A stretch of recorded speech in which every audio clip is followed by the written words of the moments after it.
Welcome to Nubiart Diary number 424 for the 15th of December 2019. Nubiart, a different perspective on the African world. The promo for December is We Are on the Edge by the Art Ensemble of Chicago, which is out now on Pi Recordings. This is a double CD which marks the 50th anniversary of the highly influential Art Ensemble of Chicago. It is dedicated to the early members Lester Bowie, Shaku Joseph Jarman and Malachi Favors Magostut.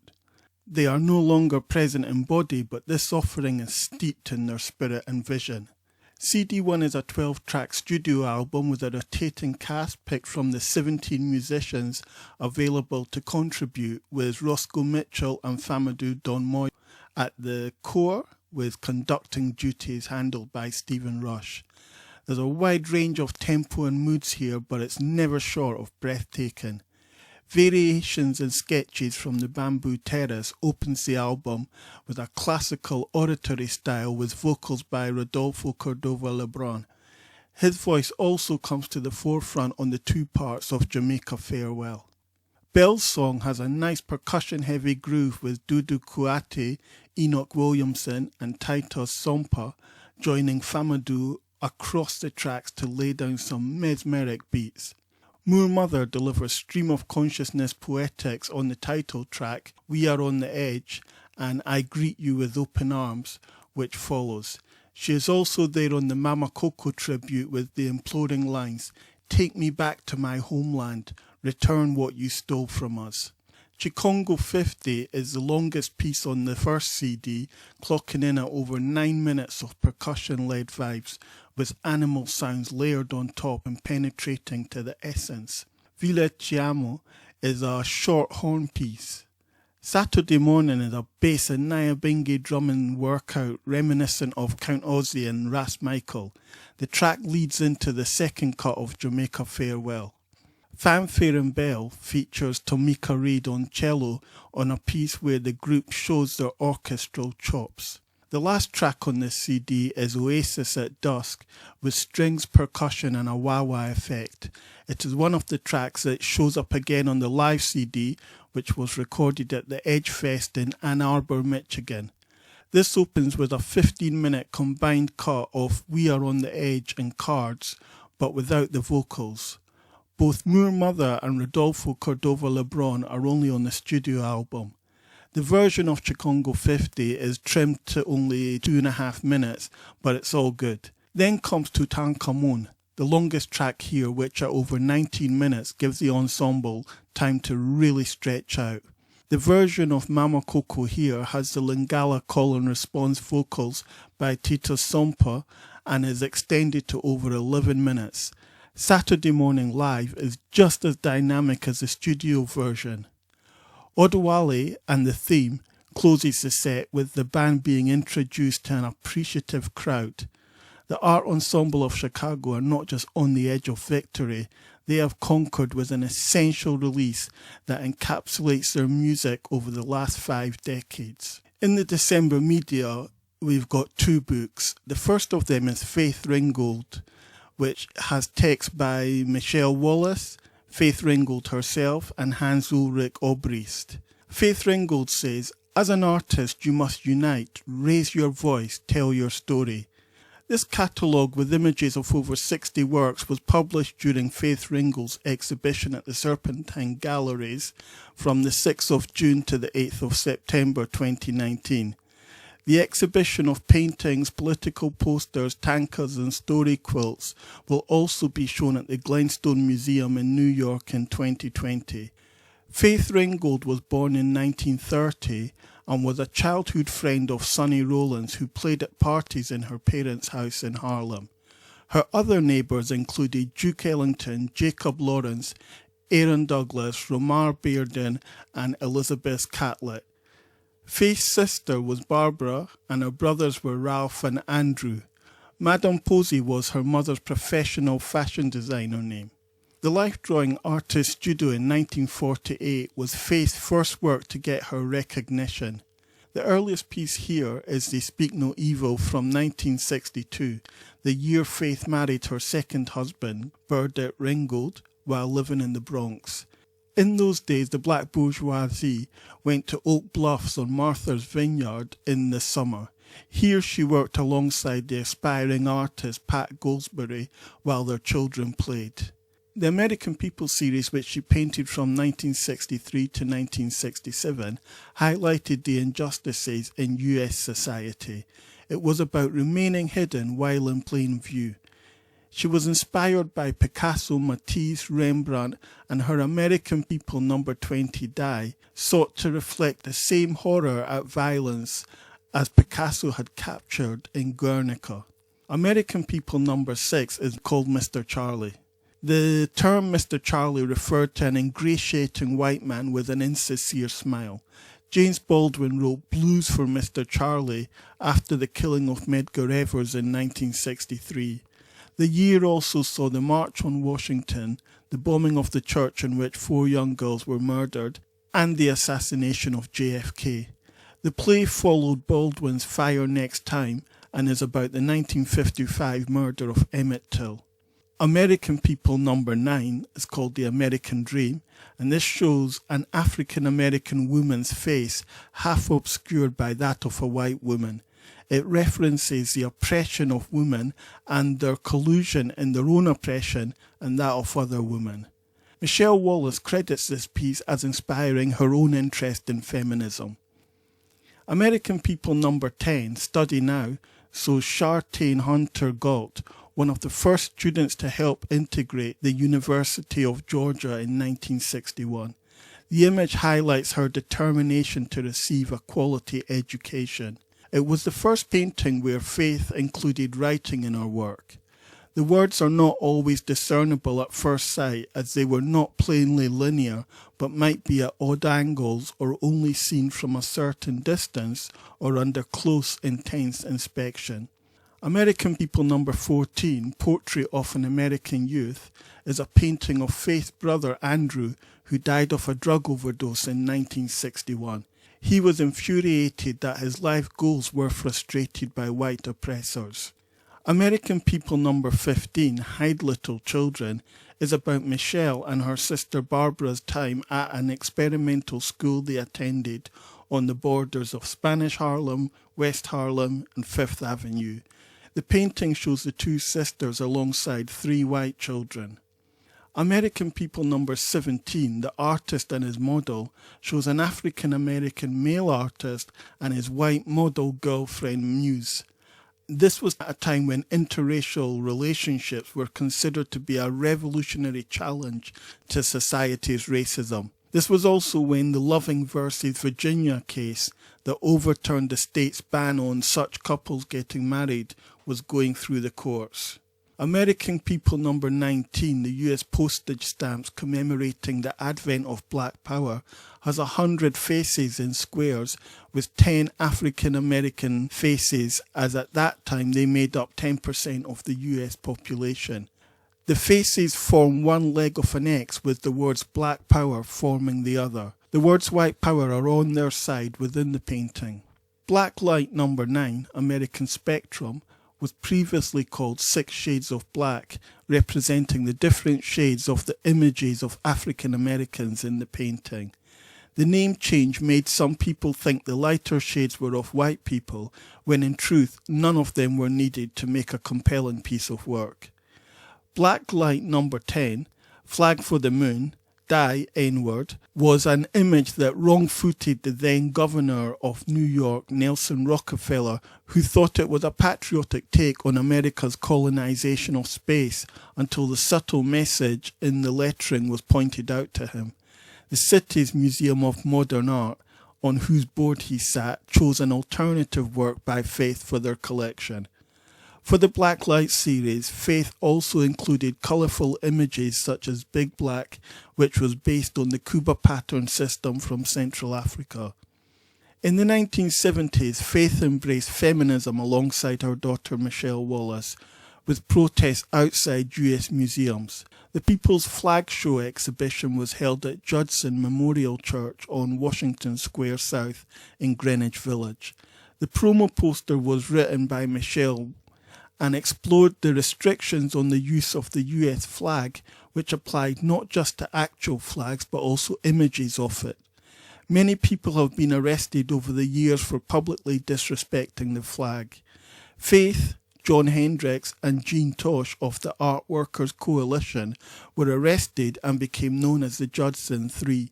Another artist, Carl Andre, glued stamps to the floor at the exhibition so people would inadvertently be walking on images of the flag. The Judson Three were eventually exonerated and the rules on the civilian use of flags were relaxed. However, this gives an insight into why Colin Kaepernick was so vilified for taking a knee during the playing of the national anthem in protest at the police murders of African Americans and continuing racism in society. It should be remembered that most Americans are completely brainwashed by having to sing the national anthem of a country founded on genocide, slavery and racism every morning at school. Women Free Yourself and Women Freedom Now in the exhibition were overt statement works. The latter was in the red, black and green Garviat colours. United States of Attica commemorated the Attica Prison Rebellion in which 42 people were killed. There were protests at the Museum of Modern Art due to Rockefeller being on the board, having overseen the massacre. The work is a map of the US with the sites of all murders, rapes, lynchings and state abuses of power since the 1776 Revolutionary War. Faith had hoped to continually add to it, but the ongoing violations were such that she soon ran out of space and stopped it with the Vietnam War. She estimated that at least 40 million Africans perished in the transatlantic slave holocaust, when calculated from first point of contact to their demise in the Western Hemisphere. Faith donated her work for the Women's House to the Women's Facility on Rikers Island after the Attica killings. She made her first 3 tankas from the slave rape series at this time. The family was involved with forming the Art Without Walls organisation to promote art for people who are incarcerated. Michele Wallace used the image of For the Women's House on the front cover of her book Invisibility Blues, From Pop to Theory. Faith then started work on her political landscape series. They were watercolours on coloured construction paper with words taken from historical women such as Shirley Chisholm, Garda Leonard and Faith herself. There were over 100 pieces in the series. She and her daughter Michele visited Israel in the summer of 1972. Their return was after the Munich Olympic killings, and Part 7, Number 7, commemorated this event. During this time, the pair also visited Franco, Spain. Faith eventually reached Africa when she attended Festac in Nigeria in 1977. The following year, she returned to Nigeria and also went to Ghana. Further trips would include time in Egypt and Morocco. Her next series was Feminist, which were her first tanka works, which could be rolled up as scrolls. They were made of unstretched canvas bordered by strips of cloth. The 20 works contain quotes from African American feminists, and number 12, number 4 and number 18 were included in the Serpentine exhibition. Number 12 quotes Clarissa Lawrence, also known as Chloe Mims of Salem, from the Proceeding of the Third National Anti-Slavery Convention of the American Woman, which was held in Philadelphia in 1838. Number 14 quotes Maria Stuart, a friend of David Walker, who wrote Appeal to the Slave, while number 18 quotes Sojourner Truth, who says, "And man is so selfish that he has got women's rights and his own too, and yet he won't give women their rights, he keeps them all to himself." The 19 slave rapes tankas had cloth frames made by Faith's mother, Willie Posey, who was a fashion designer. They depict African women being chased by slave catchers who are out of the frame. The focus is on the rape rather than the male-focused abduction for so-called marriage. Enslaved Africans in North America were the only ones to increase in population by natural reproduction. This increase may have come after slave transportation from Africa to the US was outlawed. A saltwater African was one who came directly from the continent. There are 3 images here. Fear Will Make You Weak has the face of Faith's daughter Barbara. Run You Might Get Away has that of Michele, while Fight to Save Your Life is a self-portrait of Faith. They represent fright, flight and fight. These were Faith's last oil paintings as they cracked when they were rolled, unlike her work in acrylic. In total, Faith made 131 quilts and tankas. Windows of the Wedding were a tanka series and Faith's first abstract work. Faith began making story quilts in 1980. It was a family tradition handed down from her great-great-grandmother, who was born during the slavery period. Her first quilt was Echoes of Harlem for the Artists and the Quilt exhibition, which paired artists with quilters. She worked with her mother and was the only artist in the show to work with someone she already knew.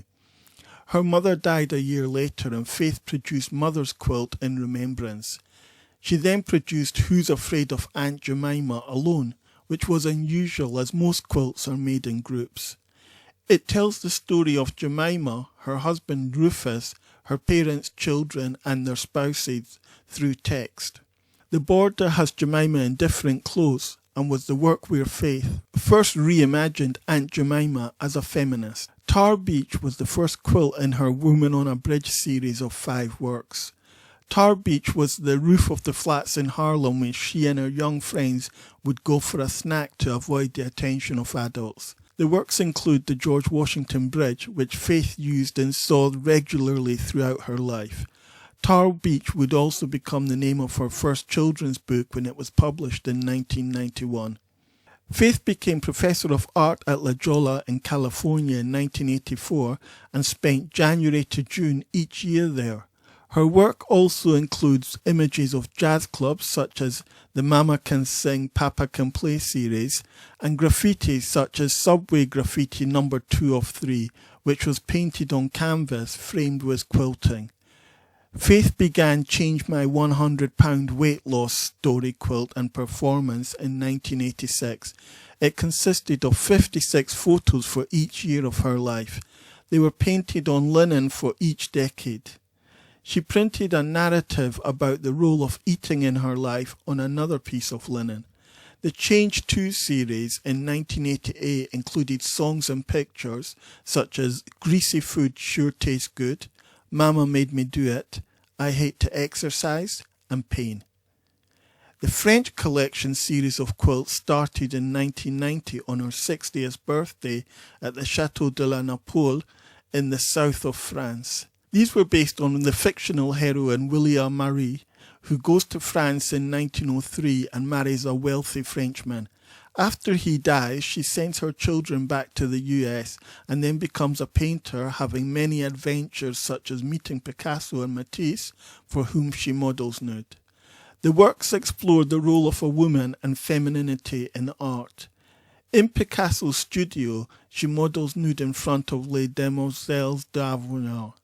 Willia sees her role as being within modernism, as they are using African masks for their inspiration.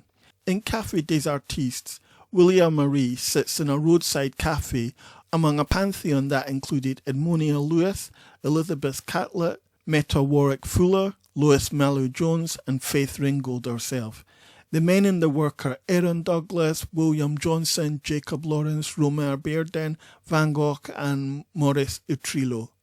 The American collection works from 1997, included in the Serpentine Gallery exhibition, are number 1, We Came to America. Emancipation led to Africans being seen as a burden to be exploited, raped, brutalized and lynched. Michele Williams writes, We Came to America is perhaps the most exciting.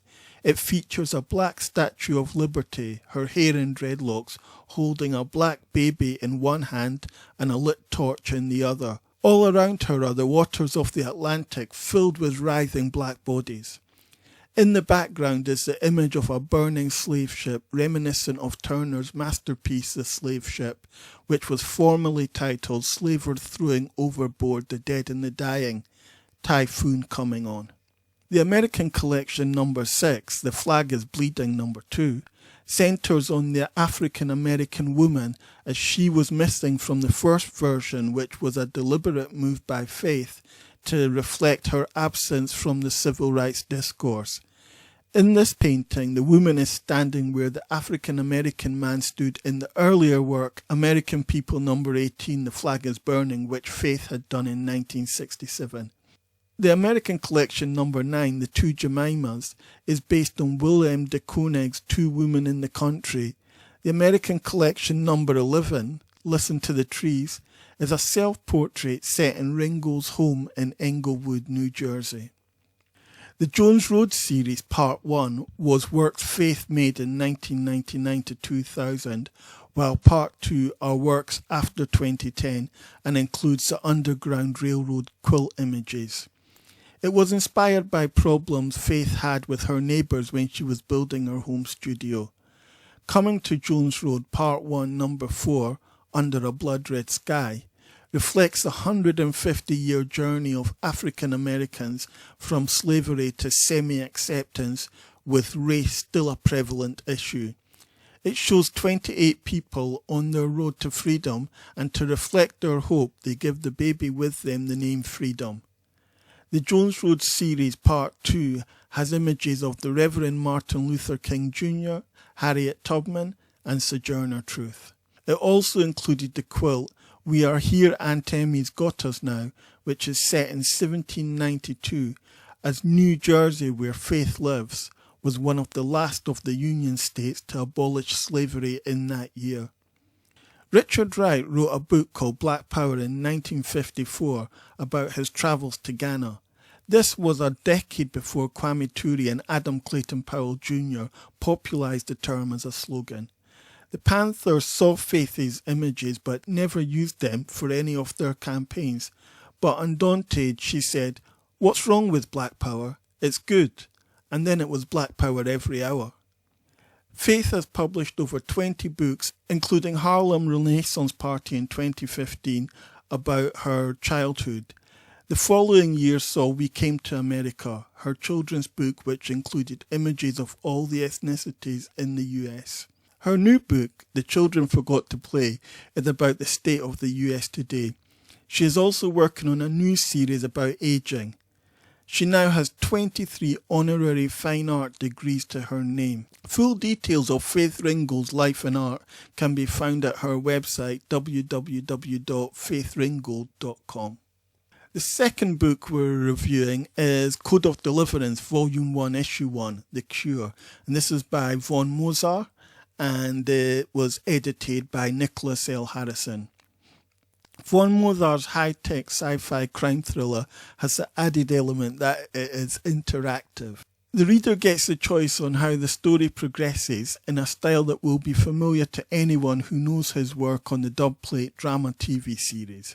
The setup here is that Nobel Peace Prize winner Dr. Wallace Ward has developed a code that programs an AI called Cassandra, which increases his thinking capacity to the speed of light and allows him to vaporize and then reconstitute himself.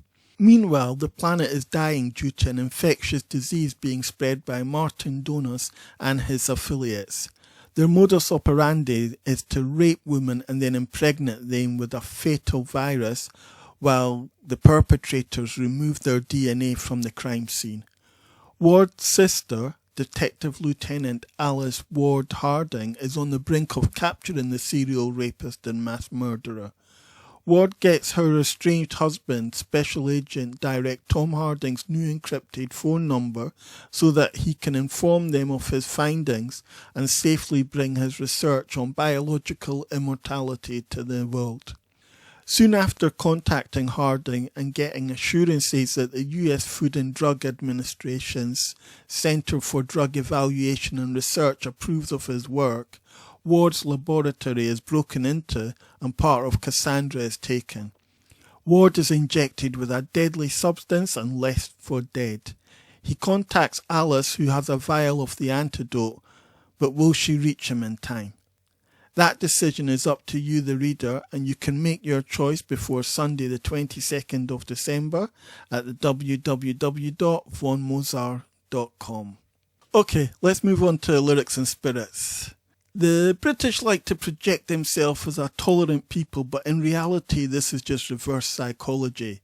The nation brutally colonised half the planet with regimes of slavery, genocide, coups, innovative means of torture, land theft, resource theft, contract fraud, taxation without representation, and nuclear terror, exploding several bombs without warning on unsuspecting people in Australia and across the Pacific. Britain's racial discrimination and class distinctions were emulated by political opportunists across the globe, reaching their nadir with the likes of apartheid in South Africa, the 32 racial categories in Brazil, instituted by the Portuguese, and a toxic political culture that promotes unnecessary divisions and deceit, called the Westminster model. Mark Mardell, a reporter on The World at One, said on the 29th of November 2019, "You don't win prizes for coming second in British politics." Being called a nation of shopkeepers is not always a compliment, as it means that in any interaction you have with them, you have to check if things are overpriced, underweight, or if you've been shortchanged.